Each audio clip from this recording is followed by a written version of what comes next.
Hi, welcome back to another episode of the amiRelocating show.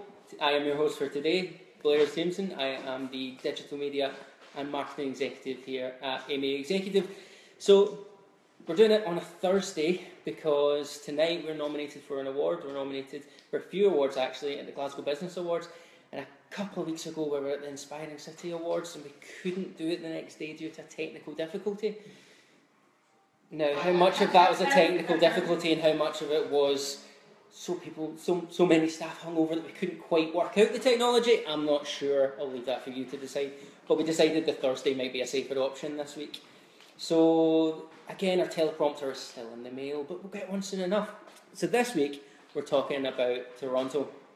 Now, as you will have seen from our other shows, we do like to have some very stereotypical props with us each week. So we've got some pure Canadian maple syrup with us, but we decided to kind of smash that together with some Scottish tradition, seeing as I'm based in Glasgow here. So we've got some Scotch pancakes with it. I won't be able to mix it up with these two, but because I'll be too busy talking, but I'm going to pass it to my fantastic staff at the back of the camera. Your glamorous assistant. My glamorous assistants. Thank you. Yes, so yeah, we're talking about Canada today, and more specifically we're talking about Toronto.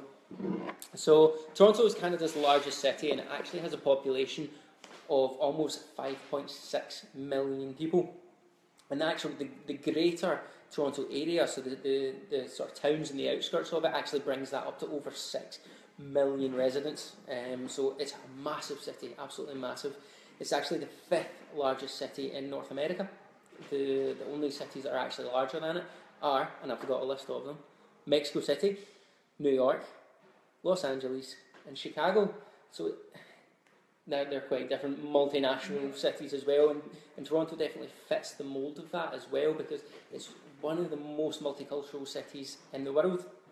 Actually, over 30% of Toronto's residents speak another language. And I'm not talking about French because a lot of people in Canada speak French, but it's actually 30% of people in Toronto actually speak a different language other than English and French. I mean, if you just ride the subways, apparently you will hear so many languages, and they've actually got so many languages going that they have to have multi-language street signs now. So it just being bilingual is incredibly important. Angela, you get some French was really big because obviously Quebec is predominantly French, isn't it? Yeah. But even I don't think you would have thought of Toronto as a hub of multinational, but it is. Yeah. By America, isn't it? That's fantastic. Yeah. So dual street signs can be found all over the place, and they've also got hubs for these nationalities as well. We've got Little Italy.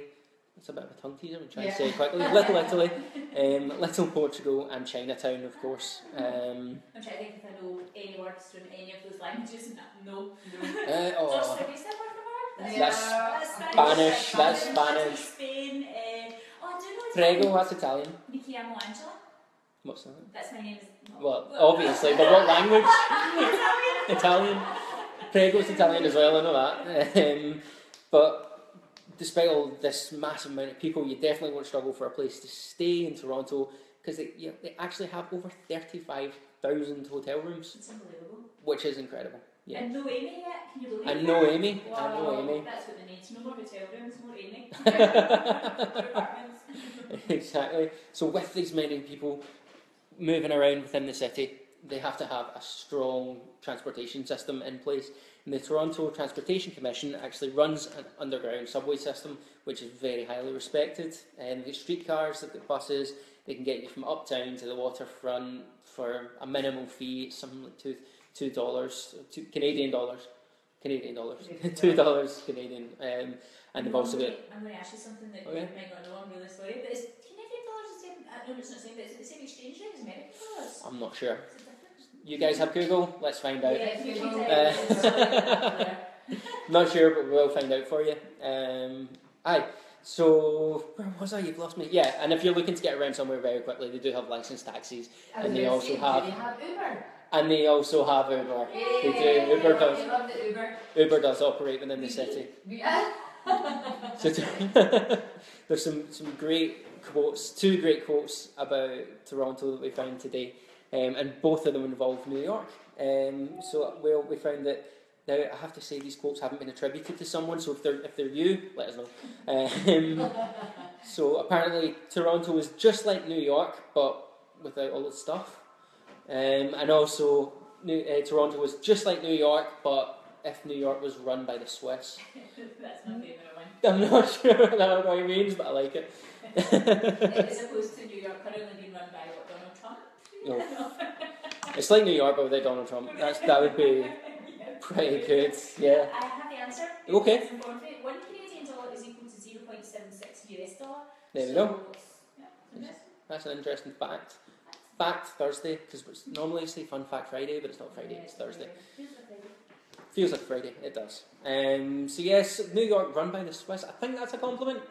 They're so efficient, aren't they? Yeah. Like they just get everything. So efficient and lovely. I imagine they'll be thinking about the infrastructure and everything, because in New York there's just like so many people, and yes, they have the subway, but it seems to me as if Toronto's so much of a more modern, planned out city. Yeah. That's what it means. Yeah, but I'm sure they'll take it as a compliment, because the Canadians are such lovely people, and you see that stereotypical Canadian all TV programmes where they keep saying sorry. Sorry. So yeah, but on top of being lovely, they're also very smart people. They're home to 3 top universities and a degree-granting college of art as well, which is quite impressive. You don't get that many of them. And also 4 colleges of applied arts and technology. Some movie stars. This is always the interesting bit. So, which movie stars and which celebrities have come out of Toronto? So, I've got Jim Carrey, Mike Myers, and Eugene Levy. Eugene Levy's not quite at the same level as the other two. Eugene Levy the dad in Dirty Dancing? Dirty Dancing? No, American Pie. Oh, is it? Oh, right. It is the kind of Dirty Dancing. Yes, and this fact has been lifted directly from another source, but it's been lifted, but I myself, I will open up and admit that, lifted from another source, but I accidentally lifted the next sentence as well, which is in my script, and that is, Mike Myers and Eugene Levy. My husband was the soccer coach of Eugene's son when he was all of 6. Don't know whether your husband was 6 or Eugene Levy's son was 6, but we'll work that one out. That just shows where we get our amazing facts from. Yeah. From like Reddit, people's Facebook posts we've never met. So whoever that was, really, we're glad your son gets taught by Eugene Levy, and thanks for the quote. No, they taught Eugene Levy's son. Oh right. Yeah. Yeah. Soccer. Okay. Well, you know it was your husband's. It was my husband. So, yeah. Exactly. But yes, as we talked about the different multinationals, it's actually Toronto actually has the largest population of Italians outside of Italy, which is another fun fact for Thursday. When Italy hosted the World Cup trophy, they actually had to shut one of the streets in Toronto. It's called St Clair Street, because it just completely transformed into a massive street party, an unplanned street party. But they totally made that street wrong though, don't they? St Clair. There's nothing less Italian than Sinclair. No, I think you found it's Saint Clair. Oh, St Clair. St Clair. Okay, yeah, Yeah, but according to multiple sources, it is true, I did find this in multiple different places. Toronto is actually the safest metropolitan area in North America.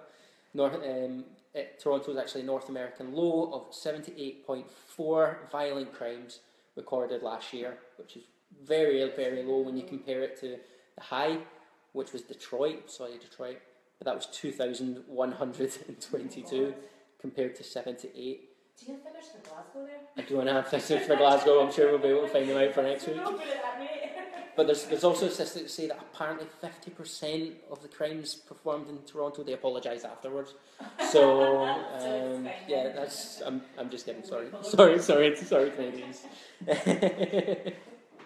But when you go to Canada and Toronto, what is there to do? Well, Toronto actually has more than 8,000 restaurants, so you're never going to be short of somewhere to go to eat. And some restaurants are encouraging now a 20% tip, so please be aware of that before you go in. Don't believe that the prices on the menu are what you're going to actually be paying.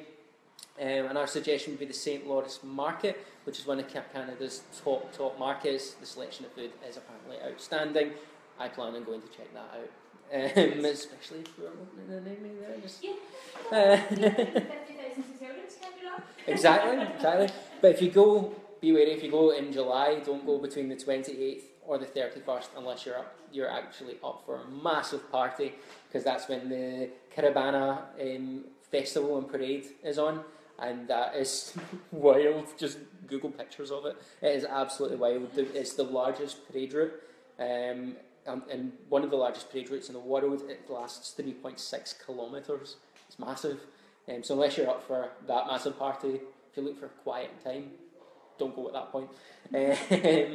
But if you're just looking for a quiet time, go to the Toronto Zoo, which is the largest zoo in Canada, and it's home to over 16,000 animals. I think I've been to the Toronto Zoo. Yeah. I visited Toronto when I was 8, and I'm pretty sure we went to the zoo. I think it was the first zoo I've ever been to. Yeah. First zoo you've ever been to? Yeah, That's I didn't nice. see 16,000 animals. No. Some monkeys. Yeah. But yeah, if you're into your culture as well, Toronto's got a fantastic cultural centre there. It's one of the largest cultural centres in the whole of North America.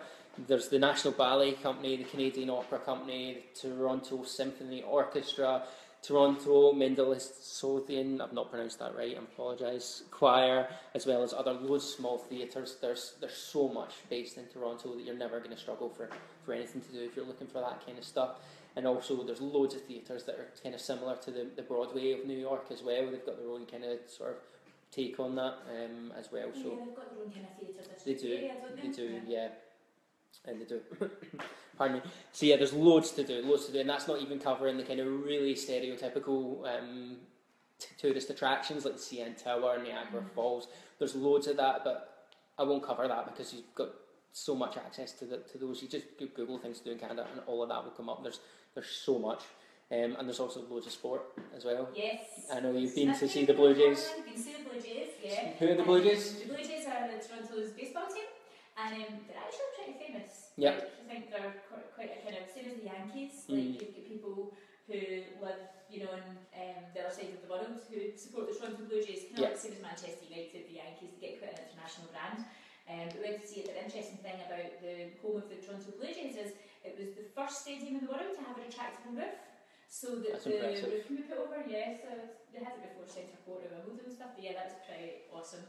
And a good ice hockey team, but yeah, definitely the Blue Jays are the best. They don't have a good ice hockey team. Oh, do they not? No, they've got an ice hockey team, but no, they've got the Toronto Maple Leafs. Right. But the Toronto Maple Leafs haven't won the Stanley Cup since 1967.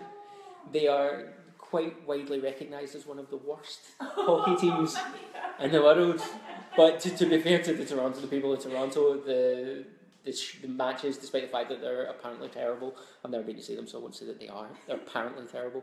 They've got an incredibly loyal fan base, and every match is sold out. Well, that's the thing, my uncle must be like just the biggest supporter in the world. I'm pretty sure he told me they were the best team in the world. I'm sure he did, but no, they've not won a trophy. It's the loyal fan base. Loyal fan base, and on top of the hockey and the baseball, they also have the Raptors, the Toronto Raptors, which is the basketball. They've got the Toronto FC soccer team as well, and they have a team in the NFL as well. So there's loads of sport if that's your kind of thing as well. And I suppose next week's going to be a show about Toronto and the kind of business culture in Toronto.